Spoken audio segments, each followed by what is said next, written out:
फूलों की ख्वाहिश। शादी का घर था, सब रिश्तेदार आ चुके थे। गहमा गहमी थी। रात के 11 बज रहे थे। सब रात के खाने से फारिग हो चुके थे। खालाजान दीगर लड़कियों के हाथों पर मेहंदी के नक्श डाल रही थी। खालाजाद बहन दरकशां और सबा एक दूसरे की अच्छी सहेलियां भी थी।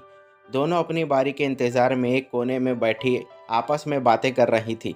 सबा, तुम्हारी पढ़ाई कैसी चल रही है? दरकशां, बहुत अच्छी अल्हम्दुलिल्लाह, हर इम्तिहान में अव्वल आ रही हूँ। और तुम्हारी पढ़ाई का क्या हाल है सबा? सब तो ठीक है, मगर रैंक के मामले में तुम्हारा मुकाबला नहीं कर सकती। मेरी ख्वाहिश है कि काश मैं भी अव्वल आऊँ। दरकशां, अरे हाँ, तुम्हारे इस ख्वाहिश पर मुझे कुछ याद आया। 2 दिन पहले मैंने एक अजीब सा ख्वाब देखा। सबा, कैसा ख्वाब? दरकशां, मैंने ख्वाब में देखा कि सुबह का सुहाना वक्त है और मैं एक बाग में हूँ। Thank you. Watch full story on my channel.